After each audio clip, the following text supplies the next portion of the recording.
பார்க்க போகிறோன்னா, ஆடுகளுக்கு வந்து பால் அதிகரிக்க உதவும் உணவுகள் மற்றும் அதோட பராமரிப்பு பற்றி தான் பார்க்க போகிறோம். ஆடு வளர்ப்பு தொழில் பார்த்திங்கன்னா, இன்றைக்கி பார்த்திங்கன்னா பலருக்கும் நல்ல வருமானத்தை தரக்கூடிய ஒரு சிறந்த தொழிலாக மாறிட்டு இருக்குது. குறிப்பாக பால் தரும் ஆடுகளை சரியான முறையில் பராமரித்தா தினசரி வருமானம் வந்து கிடைக்கும். ஆனால் பலர் கேட்கும் ஒரு கேள்வி என்னென்னா, ஆடுகளுக்கு வந்து பால் அதிகமாக வர என்ன உணவு வந்து கொடுக்கணும் அப்படின்னு சொல்லிட்டு நிறைய பேர் கேட்குறாங்க. பலர் நல்ல ஆடுகளை வாங்கினாலும் சரியான உணவு பராமரிப்பு இல்லாமல் பால் வந்து ரொம்ப ரொம்ப கம்மியாக கிடைக்குது. இன்றைக்கி பார்த்திங்கன்னா இந்த வீடியோவில் நம்ம பார்க்க போகிறது என்னென்னா, ஆடுகளுக்கு பால் அதிகரிக்க உதவும் உணவுகள், எந்த நேரத்தில் எந்த உணவு வந்து கொடுக்கணும், பால் குறைவாக வர காரணங்கள், பால் அதிகரிக்க உதவும் இயற்கை முறைகள், பால் தரும் ஆடுகளுக்கான தினசரி பராமரிப்பு. இந்த தகவல்களை முழுமையாக தெரிஞ்சிட்டோன்னா உங்கள் ஆடுகள் வந்து ஆரோக்கியமாகவும் அதிக பாலும் தரும். இப்போ பால் தரும் ஆடுகளின் முக்கியத்துவம். பால் தரும் ஆடு வந்து எப்படின்னா, ஆடு வளர்ப்பில் மிக மிக முக்கியமானது. ஒரு நல்ல பால் ஆடு தினமும் 1 லிட்டர்லேருந்து 3 லிட்டர் வரைக்கும் பால் தர முடியும். சில இனங்கள் வந்து இன்னும் அதிகமாக தரதுக்கும் வாய்ப்பு இருக்குது. ஆனால் அதுக்கு முக்கியமான 3 விஷயங்கள் தேவை. என்னென்னா, சரியான அந்த தீவனம், சுத்தமான சூழல், நல்ல பராமரிப்பு. இந்த 3 சரியாக இருந்தால் ஆடுகளோட பால் உற்பத்தி வந்து நிச்சயம் அதிகமாக இருக்கும். இப்போ பால் அதிகரிக்க உதவும் முக்கிய உணவுகள் என்னன்னு சொல்லிட்டு பார்க்கலாமா? ஃபஸ்ட்டு பார்த்திங்கன்னா எப்பயுமே பசுந்தீவனம் தான். எப்பயுமே பசுந்தீவனத்தில் தான் நம்ம தொடங்குவோம். பால் தரும் ஆடுகளுக்கு பார்த்திங்கன்னா பசுந்தீவனம் வந்து ரொம்ப ரொம்ப முக்கியம். நம்ம சில பசுந்தீவனங்கள் என்னென்ன கொடுப்போம்? நேப்பியர் புல், கம்பு நேப்பியர், அசோலா, அகத்திக்கொலை, முருங்கை இலை, நாங்கள் வேப்பலை, இது எல்லாமே பொதுவாக என்னென்ன கிடைக்குதோ பசுந்தீவனத்தில் அதை எல்லாமே நம்ம வந்து கொடுப்போம். இந்த பசுந்தீவனத்தில் பார்த்திங்கன்னா ஆடுகளுக்கு அதிக சத்துக்களை தரும். அதனால் பால் உற்பத்தியும் அதிகரிக்கும். இந்த முருங்கை இலை, அடுத்து முருங்கை இலை வந்து மிக சிறந்த இயற்கையான உணவுன்னு கூட சொல்லலாம். முருங்கை இலையில் பார்த்திங்கன்னா புரதச்சத்து, இரும்புச்சத்து, கால்சியம் இதெல்லாம் வந்து அதிகமாக இருக்கும். இதனால் பால் உற்பத்தி அதிகரிக்கும்.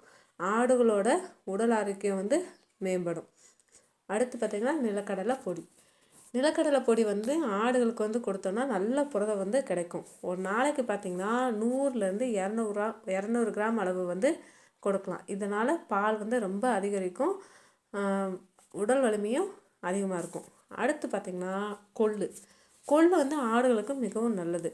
இதை எப்படி செய்யணும்னா, ஊற வச்சு கொஞ்சம் நல்லா நசுக்கி கொடுத்தோன்னா பார்த்திங்கன்னா பால் வந்து அதிகரிக்க வாய்ப்பு இருக்குது. அடுத்து பார்த்திங்கன்னா மக்காச்சோளம் வந்து பார்த்திங்கன்னா ஆடுகளுக்கு நல்ல ஆற்றலை வந்து தரும். ஒரு நம்மளாம் எனர்ஜி ட்ரிங்க் குடிக்கிறோம், எனர்ஜி வரும்னு சொல்லுவாங்கள்ல, அதே மாதிரி ஆடுகளுக்கு வந்து அந்த மக்காச்சோளம் அந்த இது கொடுத்தா நல்ல பால் வந்து அதிகரிக்கும். அதே மாதிரி உடல் எடை வந்து சீராக வந்து இருக்கிறதுக்கு இந்த மக்காச்சோளம் உதவுது. அடுத்து பால் அதிகரிக்க உதவும் கலப்பு தீவனம் என்னென்னு சொல்லிட்டு பார்க்கலாமா? ஒரு நல்ல கலப்பு தீவனம் வந்து நம்ம வீட்லேயே தயாரிக்கலாம். ஒரு எளிய கலவை நான் வந்து ப்ரிப்பேர் பண்ணுறோம். மக்காச்சோளம் வந்து ஒரு 40% எடுத்துக்கோங்க, கோதுமை தவிட வந்து ஒரு 30%, அடுத்து நிலக்கடலை பொடி வந்து 20%, உப்பு 2%, அப்புறம் கனிம கலவை வந்து 3%. இந்த கலவை வந்து தினமும் கொடுத்தா ஆடுகளோட பால் உற்பத்தி வந்து கண்டிப்பாக அதிகரிக்கும். 100% நான் கேரண்டியாக நான் சொல்லுவேங்க. அடுத்து பால் அதிகரிக்க உதவும் இயற்கை முறைகள். இயற்கையான முறையில் வந்து பால் அதிகரிக்கலாம். அதுக்கான வழிமுறை பார்க்கலாமா? அசோலா என்பது ஒரு சிறந்த இயற்கை தீவனம் வந்து சொல்லலாம். இதில் பார்த்திங்கன்னா அதிக புரதச்சத்து, அதிக சத்து கூட இதில் இருக்குது. அதனால் ஒரு நாளைக்கு வந்து 200லேருந்து 300 கிராம் வரைக்குமே நல்லா கொடுக்கலாம். அடுத்து வந்து வெந்தயம் பார்த்திங்கன்னா பால் அதிகரிக்க ரொம்ப ரொம்ப பயன்படுங்க. இதில் என்ன செய்யணும்னா, தண்ணியில் ஊற வச்சு சிறிதளவு கொடுத்தாலே பால் உற்பத்தி வந்து நல்லா அதிகரிக்க வாய்ப்பு இருக்குது. இப்போ சில ஆடுகள் வந்து பால் வந்துக்கிட்டே இருக்கும், சில நேரம் பார்த்திங்கன்னா அது சடார்னு ஸ்டாப் ஆயிரும். ஏன் அப்படின்னு நம்மளுக்கு தெரியவே தெரியாது. இப்போ பால் குறைவாக வர காரணங்கள் என்னென்னு சொல்லிட்டு பார்க்கலாமா? முக்கியமான காரணங்கள் என்னென்னா, அதுக்கு வந்து போதுமான தீவனம் இல்லாதது தான் காரணமாக இருக்கும். அதே மாதிரி தண்ணீர் வந்து குறைவாக குடிப்பது, அதே மாதிரி ஏதோ ஒரு நோய் வந்துச்சு அப்படின்னாலும் பால் வந்து ரொம்ப கம்மியாயிரும். அதுக்கு வந்து மன அழுத்தமாக கூட இருக்கலாம். அதே மாதிரி சுத்தமில்லாத சூழல், இப்போ ஈரமான அந்த தரை அந்த மாதிரிலாம் இருந்துச்சுன்னா, சுத்தமான சூழ்நிலை இல்லைனாலும் அதுக்கு வந்து பால் வந்து ரொம்ப குறைஞ்சி போயிடும். இது வந்து இந்த காரணம் வந்து சரி செஞ்சிட்டாலே பால் வந்து ஆட்டோமேட்டிக்காக நம்மளுக்கு வந்து அதிகரிச்சிடும். இப்போ பால் தர ஆடுகளுக்கான தினசரி பராமரிப்பு என்னென்னு சொல்லிட்டு பார்க்கலாமா? இதில் வந்து தினசரி நம்ம கவனம் ரொம்ப ரொம்ப முக்கியங்க. செய்ய வேண்டியது என்னென்னு தெரியுமா? தினமும் சுத்தமான தண்ணி வந்து கண்டிப்பாக கொடுக்கணும். எல்லா ஆடுகளுக்குமே சுத்தமான தண்ணி ரொம்ப ரொம்ப அவசியம். அதோட இருப்பிடம், அதாவது அதோட கொட்டையை வந்து எப்பயுமே சுத்தமாக இருக்கணும். மழை பெஞ்சாலும் சரி, ரொம்ப குளிராக இருந்தாலும் சரி, அதோட இடத்த வந்து நம்ம சுத்தமாக கூட்டி ஸ்மெல் வராமல் கொஞ்சம் நல்லா பார்த்து கூட்டி வைக்கணும். அதே மாதிரி தினமும் பார்த்திங்கன்னா மேய்ச்சலுக்கு விட வேணும். டெய்லி மேய்ச்சலுக்கு போகிற ஆடுங்கள்னால் ஓகே, மேய்ச்சலுக்கு போக விட்டுறலாம். இல்லை மேய்ச்சலுக்கு போகலை, எங்கேயாவது வீட்டுக்குள்ளேயே தான் இருக்குது அப்படின்னா அது இடத்த வந்து சுத்தமாக வச்சுக்கிட்டாலே போதும். மற்றபடி வேறு எதுவும் செய்ய தேவையில்லை. அதே மாதிரி பால் கறக்கும் அந்த ஆடுகளை வந்து பால் கறக்கிற நேரத்தை வந்து ஒரே நேரமாக வந்து வச்சுருக்கணும். இப்போ வந்து இன்றைக்கி காலையில் வந்து பால் கறக்குறீங்கன்னு வச்சுக்கோங்களேன், நாளைக்கு வந்து இப்போ காலையில் தான் பால் கறக்கணும். இல்லை நைட்டு தான் நான் கறக்க போகிறேன் அப்படின்னா நைட்டு மட்டும் கறங்க. இல்லை மதியம் தான்னா மதியம் மட்டும் கறங்க. ஒரே நேரமே ஒரே இது வந்து அந்த டைமை வந்து பிக்கப் பண்ணிக்கோங்க. இதனால் ஆடு வந்து ஆரோக்கியமாக இருக்கும். ஆடு வளர்ப்பில் வெற்றி பெற முக்கியமானது வந்து சரியான உணவும் நல்ல பராமரிப்பும் தான். இன்றைக்கி பார்த்த இந்த விஷயங்களை நீங்கள் பின்பற்றினாலே ஆடுகளோட பால் உற்பத்தி வந்து ரொம்ப ரொம்ப அதிகரிக்கும். ஆடுகள் வந்து ஆரோக்கியமாகவும் இருக்கும். உங்கள் வருமானமும் டபுள் மடங்காகவும் ஆகும். ஏன்னா பால் வந்து இப்போ நிறைய பேர் வந்து ஆட்டுப்பால் வேணும் அப்படின்னு சொல்லிட்டு கேட்குறாங்க. ஆட்டுப்பாலில் இப்போ என்னென்னமோ ப்ராடக்ட்லாம் பண்ணி எக்ஸ்போர்ட்லாம் பண்ணுறாங்க, நிறைய பண்ணுறாங்க. சோப்பு, ஷாம்பு அதெல்லாம் நிறையா வந்து எக்ஸ்போர்ட் ஆகுது நம்ம ஊர்லேருந்தே.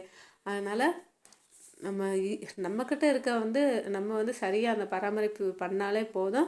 அதுவே ஆட்டோமேட்டிக்காக நம்மளுக்கு வந்து வருமான லாபமாக வந்து மாறும். ஆடு வளர்ப்பு தொழில் வந்து சரியாக செஞ்சால் தான் நிச்சய லாபம் வந்து தரும். இந்த தகவல் உங்களுக்கு கண்டிப்பாக பயனுள்ளதாக இருந்தால் இந்த வீடியோவை கண்டிப்பாக வந்து ஆடு வளர்க்குறவங்களுக்கு ஷேர் பண்ணுங்கள். கண்டிப்பாக ஒரு லைக் பண்ணுங்கள். உங்களுக்கு ஏதாவது டவுட் இருந்தால், ஆடு வளர்க்குறதுல ஏதாவது டவுட் இருந்தாலும் கண்டிப்பாக கமெண்ட் பாக்ஸில் கமெண்ட் பண்ணி கேளுங்க. ஆடு சம்மந்தமாக வேறு ஏதாவது டவுட்டில் இந்த மாதிரி வீடியோ போடுங்க அப்படி சொல்லிட்டு நீங்கள் கேட்டிருந்தாலும் அதுக்கான வீடியோவை நாங்கள் கூடிய சீக்கிரம் ரெடி பண்ணி போடுறேன். ஓகேங்க, இந்த வீடியோ உங்களுக்கு பயனுள்ளதாக இருக்கும். நாளைக்கு என்ன வீடியோ போடலான்னு சொல்லிட்டு நாளைக்கு பார்க்கலாம். அதே மாதிரி ஆடு கேட்குறீங்க இல்லையா, அவங்க வந்து கேட்டுட்டு நீங்கள் ஃபோன் பண்ணும்போது உங்கள் பேரும் ஊரும் கண்டிப்பாக வந்து சொல்லிடுங்க. ஏன்னா நாங்கள் கேட்க மறந்துட்டாலும் நீங்கள் சொல்லிட்டீங்கன்னா கொஞ்சம் உங்கள் நம்பரை சேவ் பண்ணி வைக்க எங்களுக்கு கொஞ்சம் இதாக இருக்கும். அதனால் சொல்கிறேன். ஏன்னா நாங்கள் மறந்துடுவோம். ஒரு நாளைக்கு எவ்வளவோ கால்ஸ் வருது, இது பண்ணுறாங்க. அதனால் உங்கள் பேரும் உங்கள் ஊரும் ஆடு வேணும் அப்படி சொல்லிட்டு நீங்கள் கட்டாயம் நினச்சிருந்தீங்கன்னா உங்கள் பேரை ஊரே மட்டும் சொல்லிடுங்க. ஏன்னா உங்களுக்கு அப்போ தான் வந்து எங்களால் என்னென்ன ஹெல்ப்லாம் சின்ன சின்னதாக பண்ண முடியுமோ அதெல்லாம் நாங்கள் பண்ண முடியும். ஓகேங்க, ஆடு சார்ந்த என்ன பிரச்சனைகள் இருந்தாலும் கால் பண்ணி கேளுங்க. நாளைக்கு பார்க்கலாம்.